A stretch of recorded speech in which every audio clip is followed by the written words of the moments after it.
Hi, all over this course we'll start at our learning practice on CentOS. For me, as a beginner to learn Linux deeply, CentOS is more compatible.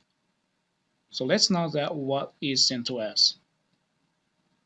CentOS stands for Community Enterprise Operating System.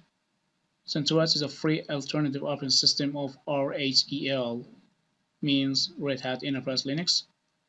CentOS is functional, lightweight, reliable, fast, and so on. As we mentioned above, CentOS came from RHEL, so let's see some differences between CentOS and RHEL.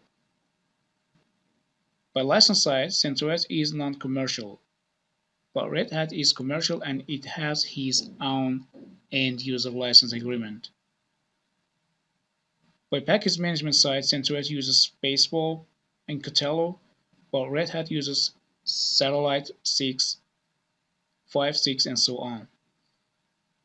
By virtualization side, CentOS is compatible with OVIR and KVM, but Red Hat uses Red Hat Enterprise Virtualization and KVM. By containerization side, CentOS uses Docker and Kubernetes, but Red Hat mostly uses Red Hat OpenShift.